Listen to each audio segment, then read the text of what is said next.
Hello friends, this is Deepak Singh. और आज हम टॉपिक डिस्कस करेंगे पद्मा अवार्ड्स का, और स्पेसिफिकली पद्मा अवार्ड्स में उसके रिफ्यूज़ल का। क्योंकि अभी आपको पता है रिपब्लिक डे के ओकेजन पे पद्मा अवार्ड्स अनाउंस करे गए थे, पद्म विभूषण, पद्मश्री, पद्म भूषण, ये सब अनाउंस करे गए थे। तो काफ़ी सारी डेवलपमेंट थी। तो पद्मा अवार्ड्स को मैं 3 लेक्चर्स में कवर करूंगा, जिसमें एक लेक्चर होगा पद्मा अवार्ड्स के ओवरव्यू के बारे में कि क्या पद्मा अवार्ड्स होते हैं, क्या सिलेक्शन क्राइटेरिया होता है, क्या एलिजिबिलिटी क्राइटेरिया होता है, क्या कैसे नॉमिनेशन का प्रोसेस होता है, और क्या क्या उसमें प्रोविजंस होती हैं, तो उसको डिस्कस करूंगा। फिर मैं उसमें यह भी बताऊंगा एक अलग से टॉपिक जो है रिफ्यूजल का टॉपिक भी मैं डिस्कस करूंगा कि अभी क्योंकि रिसेंटली कंट्रोवर्सी हुई है, जो बंगाल के, वेस्ट बंगाल के जो फॉर्मर चीफ मिनिस्टर थे बुद्धा देव भट्टाचार्य जी, तो उन्होंने कहा है कि मैं इसे रिफ्यूज करता हूं। पर कुछ कंट्रोवर्सी हो गई कि उन्होंने पहले रिफ्यूज क्यों नहीं करा, अब क्यों कर रहे हैं। कुछ 2-3 और लोगों ने भी रिफ्यूज कर दिया है, तो उसके बारे में बताऊंगा कि क्या प्रोसेस होता है, पास प्रोविजंस क्या रहती हैं, राज्यसभा में क्या कहा गया था, और रिफ्यूजल का एनलमेंट और रिटर्निंग से क्या फर्क है। रिफ्यूज और रिटर्निंग दो अलग अलग चीजें हैं। रिफ्यूजल में हो गया कि अभी आपको अनाउंस करा गया है कि आपको दिया जाएगा, पर आपने रिफ्यूज कर दिया कि मैं ये एक्सेप्ट ही नहीं कर रहा। रिटर्निंग हो गया आपने एक्सेप्ट कर लिया, उसके बाद रिटर्न कर रहे हैं, तो ये हो जाएगा। और तीसरा होगा, मैं एक कॉम्प्रिहेंसिव तरीके से मैं आपको बताऊंगा कि कौन कौन से की अवार्डीज हैं इस साल जो पद्म विभूषण मिला है, किसको मिला गया है, किस कैटेगरी में, या फिर क्या क्राइटेरिया है, क्या उनका कंट्रीब्यूशन रहा था, उसके बारे में। तो ये आपका यूपीएससी के एग्जाम के लिए तो रिलेवेंट है, साथ में आपके जो भी बाकी सारे कॉम्पिटेटिव एग्जाम्स हो गए, आपका कैट हो गया, तो उनके लिए भी काफी रिलेवेंट है। तो friends, I will be covering in 3C approach: comprehensive, concise and contemporary. तो पहले मैं आपको बता देता हूँ कि रिफ्यूजल वाला टॉपिक मैं आपको बता देता हूँ, काफी ज्यादा न्यूज में चल रहा है।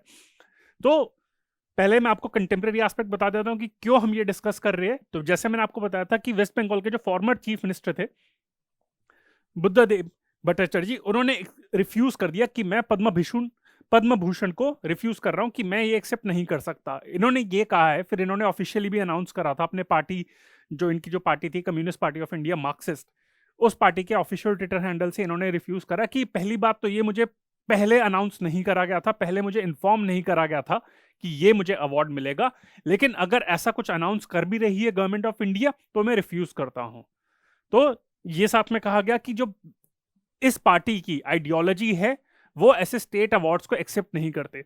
उन्होंने कहा था कि 1990s में late CPM veteran and the first chief minister of Kerala EMS Namboodiripad, he also turned down the then chief minister PV Narasimha Rao का offer to award him Padma Vibhushan. तो नरसिम्हा राव जी ने कहा था कि आपको पद्म विभूषण अवार्ड कर दिया जाएगा। तो पहले ही उनको, जब ऑफिशियल लिस्ट जब अनाउंस आपकी रिलीज करी गई थी, गेजेट नोटिफिकेशन हुई थी, तो उससे पहले कहा था कि आपको पद्म विभूषण हम अवार्ड करना चाहते हैं, क्योंकि बताना होता है, ऐसा कोई फॉर्मली नहीं है, पर एक कन्वेंशन होती है कि आपको बताना होता है कि हम आपको अवार्ड कर रहे हैं। तो अगर वो कुछ रिफ्यूज नहीं करते, अगर कोई ऑब्जेक्शन नहीं लगाते, तो वहां पे उनको इंक्लूड कर दिया जाता है। तो ऐसी उन्होंने कहा था कि पहले भी ऐसा हमने रिफ्यूज करा हुआ है, तो सेम हमारी अभी भी यही स्टैंड है पद्मा अवार्ड्स को लेकर। तो इस कंटेक्स्ट में उन्होंने कहा था। पर गवर्नमेंट ऑफ इंडिया ये कह रही है कि इनको पहले बता दिया गया था, इनकी हेल्थ थोड़ी बेकार थी, अभी इस टाइम पे इश्यूज चल रहे हैं, ये ओल्ड एज रिलेटेड इश्यूज चल रहे हैं, तो उनकी वाइफ को कन्वे करा था, फिर कुछ मिसकम्युनिकेशन की वजह से उन्हें पता नहीं चला गया था। तो गवर्नमेंट ऑफ इंडिया कह रही है कि हमने तो लिस्ट में इनका नाम इंक्लूड कर दिया है, पर आपने हमें पहले रिफ्यूज क्यों नहीं करा, अब लिस्ट में इंक्लूड करने के बाद आप रिफ्यूज कर रहे हैं। तो ये यहाँ पे थोड़ी सी कॉन्ट्रोवर्सी चल रही है। साथ में ये कॉन्ट्रोवर्सी तो है, लेकिन कुछ और भी अवार्डीज हैं, उन्होंने भी रिफ्यूज करा है, और उनका लिस्ट में वैसे नाम इंक्लूड नहीं करा गया। जैसे एमिनेंट तबला प्लेयर पंडित अनंदया चटर्जी, तो उन्होंने पद्मश्री डिक्लाइन कर दिया गया है। And also the singing legend Sandhya Mukherjee, इन दोनों ने डिक्लाइन कर दिया गया है।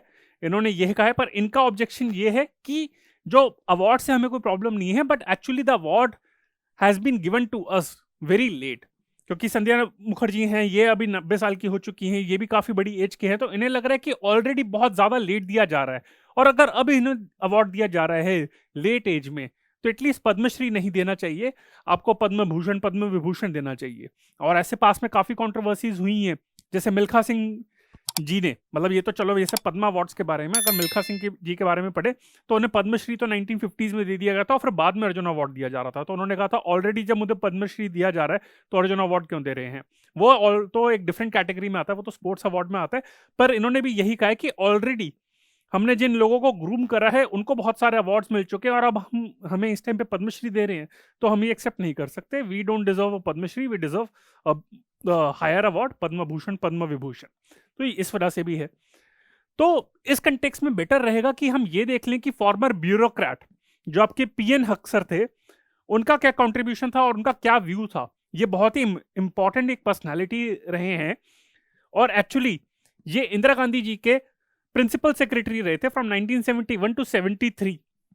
2 साल के लिए रहे थे। 1998 में इनकी डेथ हो गई थी। So he was an Indian bureaucrat and इस टाइम पे इन्होंने जो इनकी क्या मेजर कंट्रीब्यूशन रहा था इनका, तो वो ये था कि he brokered the Indo Soviet treaty of friendship. आपको पता है कि इंडिया का नॉन अलाइनमेंट का स्टैंड था, पर जैसे जैसे आपकी प्रॉब्लम बढ़ती रही फिर 1971 में वॉर हो गई थी तो इंडिया ने यूएसएसआर के साथ, रशिया का जो प्रेडेसर था, तो उसके साथ Indo Soviet treaty of friendship sign करी थी। सो एक तरीके से नॉन अलाइनमेंट को काफी हद तक उन्होंने छोड़ दिया था। ऑफिशियली देखा जाए तो वैसे छोड़ ही दिया था। तो ये ट्रीटी साइन करने के बाद साथ में शिमला एग्रीमेंट जो पाकिस्तान के साथ साइन करा था इंडिया ने, तो उसमें भी उन्होंने काफी रोल प्ले करा था इस एग्रीमेंट को ड्राफ्ट करने में, इन दोनों एग्रीमेंट को, Indo Soviet treaty of friendship and cooperation and Shimla agreement. तो इस बैकग्राउंड में, इस जो इतना टर्बुलेंट टाइम रहा था इंदिरा गांधी के जो प्रिंसिपल सेक्रेटरी रहे थे, तो इस बैकग्राउंड में 1973 में इंदिरा गांधी जी ने कहा कि आपकी सर्विसेज की कंट्रीब्यूशन को ध्यान में रखते हुए आपको पद्मा अवार्ड हम देना चाहते हैं, गवर्नमेंट ऑफ इंडिया आपको अवार्ड करना चाहते हैं। पर इन्होंने रिफ्यूज करा कि मैंने कोई स्पेशल काम नहीं करा, मेरे को एक जॉब दी गई थी वो मैंने काम करी है और उस चीज के लिए अवार्ड देने की क्या जरूरत है, कि मेरी जगह कोई और भी होता वो भी ये काम करता। तो ये इनका व्यू था। तो इसी वजह से एक तरीके से कह सकते हैं बुद्धदेव भट्टाचार्य जी का भी, उनका भी एक तरीके से यही व्यू है कि देखिए मैं कुछ काम कर रहा हूं तो उसके लिए मुझे अवार्ड की क्या जरूरत है, मैं कोई फालतू में एहसान तले दबना नहीं चाहता। तो ये इनका व्यू था। अब हम बात करते हैं कंसेंट के बारे में कि अगर गवर्नमेंट ऑफ इंडिया किसी को अवार्ड देना चाहती है तो क्या जो इंसान है, जो भी कोई आपका ब्यूरोक्रेट है या फिर आपका कोई भी पब्लिक सर्वेंट है, उसका कंसेंट मांगती है नहीं मांगती, इसके बारे में क्या व्यू है। So there is no provision for seeking a written और formal consent of the recipient before announcement of the award. तो जब अवार्ड अनाउंस करना होता है तो ऐसी कोई प्रोविजन नहीं है। जो पद्मा अवार्ड्स की जो प्रोविजन है उसमें ऐसे कहीं मेंशन नहीं करा कि वहां पे उनकी कंसेंट चाहिए होती है। But before the announcement every recipient receives a call from the ministry of home affairs, यहाँ पे मिनिस्ट्री का नाम भी ध्यान है, हो सकता है वो पूछ लें यूपीएससी वाले, इन्फॉर्मिंग हिम और her about the selection. In case the recipient expresses a desire to be excluded from the award list, the name is removed. तो आपको पता है कि 25 जनवरी को रिपब्लिक डे से एक दिन पहले ये पद्मा अवार्ड्स की लिस्ट अनाउंस करी जाती है। मतलब ये कन्वेंशन रहता है, एक आध ऊपर भी हो जाता है, पर यही आपका जो कन्वेंशन है। तो जब लिस्ट फॉर्मली आपकी रिलीज करी जाती है उससे थोड़े दिन पहले वैसे ministry of home affairs call करती है कि आपका नाम इंक्लूड करा गया है जो रेसिपिएंट है। तो आपको कोई एतराज तो नहीं है अगर हम आपको अवार्ड देना चाहते हैं। वैसे मेनली तो लोग खुश होते हैं, पर कुछ लोगों ने पास्ट में एक्सक्लूड करा हुआ है कि हम ये अवार्ड नहीं लेना चाहते। तो ये ऐसा प्रोसेस है। अगेन कोई रिटर्न ऐसा कोई नहीं है कि वहां पे कंसेंट लेना चाहिए नहीं लेना चाहिए, बट बाय कन्वेंशन ये चलता है। राज्यसभा में गवर्नमेंट ऑफ इंडिया ने 2015 में क्या रिप्लाई करा था उसको भी देख लेते हैं। It is a regular practice of the government to inform the awardees in advance. Buddhadeb Bhattacharjee ji ने कहा है कि मुझे ज्यादा एडवांस में नहीं दिया गया था, उसी दिन जिस दिन अवार्ड की लिस्ट आप रिलीज कर रहे थे उसी दिन मुझे बताया गया था। ये उनका सबसे ज्यादा कंसर्न था। सो क्या कहा था उसके बारे में पढ़ लेते हैं। In accordance with the normal practice, willingness of the person propose to be conferred Padma award is informally is the word ascertained to the extent possible। तो ये काफी एम्बिगुअस टर्म्स है। इनफॉर्मली ascertained, कोई ऐसा नहीं कि रिटर्न में होना चाहिए, टू द एक्सटेंट पॉसिबल। तो यहाँ पे बुद्धदेव भट्टाचार्य जी के केस में भी यही हुआ था कि वहां पे उनकी वाइफ से पूछा था, कोई एतराज नहीं है, उन्होंने कन्वे नहीं करा। उसके बाद गवर्नमेंट ऑफ इंडिया ने भी ज्यादा एफर्ट नहीं डाले कि हमें तो आपका कंसेंट चाहिए before the announcement of the award. तो ये देख ले सकते हैं कि ये ऑफिशियल पार्लियामेंट में क्या व्यू दिया था गवर्नमेंट ऑफ इंडिया ने। तो ये आप देख सकते हैं कि कुछ फॉर्मल नहीं है and to the extent possible. ऐसा नहीं कि करना ही पड़ेगा। अगर ज्यादा एफर्ट के बाद भी अगर आप रेसिपिएंट से कांटेक्ट ही नहीं कर पाते तो कोई इशू नहीं है। तो ये हमने बात करी थी अभी रिफ्यूजिंग द अवार्ड। साथ में दो रिलेटेड और भी टर्म है, एनलमेंट एंड रिटर्निंग। उसके बारे में क्या प्रोविजन है या फिर क्या हिसाब किताब होता है वो भी देख लेते हैं। So president of India may cancel and अनल, ये यानी कि ये हुआ कि आपको अवार्ड अनाउंस कर दिया गया है, दे दिया गया है, आपको मेडल भी दे दिया गया है, पर उसके कुछ साल बाद गवर्नमेंट ऑफ इंडिया कहती है कि हम कैंसिल कर रहे हैं, जो हमने अवार्ड दिया था वो रिवोक कर रहे हैं। So president of India may cancel and annul any honour if the recipient commits any act of criminal misconduct or otherwise abuses the award, कि अवार्ड को लेके वो कुछ अब्यूज कर रहे हैं, अवार्ड को किसी तरीके से डिसरिस्पेक्ट करा है, या फिर अवार्ड के बाद उन्होंने कुछ क्रिमिनल एक्ट करा है, तो उस केस में। So while there are no specific criteria for withdrawing a Padma award, कोई ऐसे स्पेसिफिक क्राइटेरिया नहीं है कि अवार्ड विड्रॉ करने के लिए। एक और चीज मैं कहना चाहूंगा, रिफ्यूजिंग अलग है, वहां पे रिसिपिएंट कहता है कि मैं अवार्ड लेना नहीं चाहता, एनलमेंट होता है गवर्नमेंट ऑफ इंडिया विड्रॉ कर रही है। सो कोई स्पेसिफिक क्राइटेरिया नहीं है। The president of India as per the award status may cancel and annul any award in the case of any misconduct committed by recipient. तो उसके अगर हम ऐसे प्रेसिडेंट्स भी देख लेते, तो अगर नोन में देखा जाए, जितनी रिसर्च करी गई है, तो पास में ऐसे 3 इंसिडेंट्स हैं जहां में पद्मश्री को एनल करा गया है।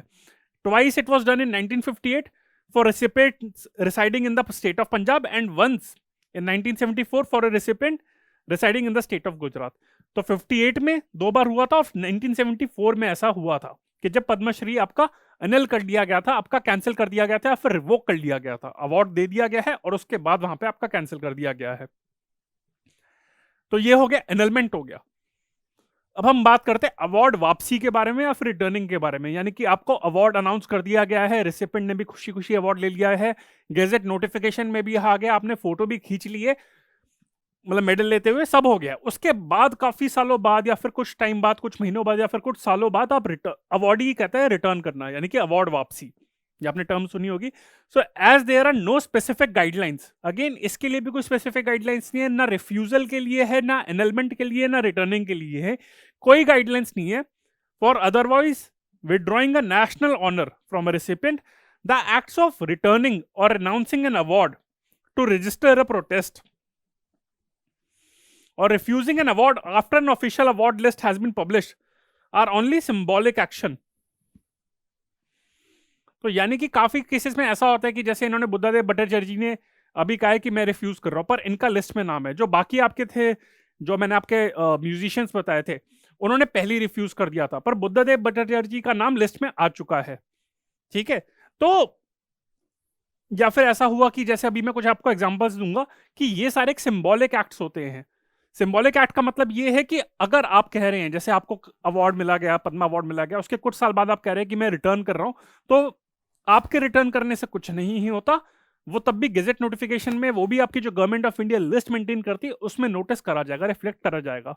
For instance, independence activist and educationist Asha Devi Aryanayakam refused the Padma Shri after it was conferred upon her in 1954. She remains on the official list register of Padma awardees. तो अनाउंस करा गया था, उन्होंने एक्सेप्ट कर लिया था, पर बाद में उन्होंने रिफ्यूज करा था लिस्ट में होने के बाद, सो उन्हें लिस्ट के अंदर वहां पे अभी लिखा गया है। इन 1984 जो आपके खुशवंत सिंह थे, जो आपके बहुत एक नोन फेमस राइटर है, तो 1974 में इन्हें पद्म भूषण ऑफर अवार्ड दिया गया था, पर 1984 में जो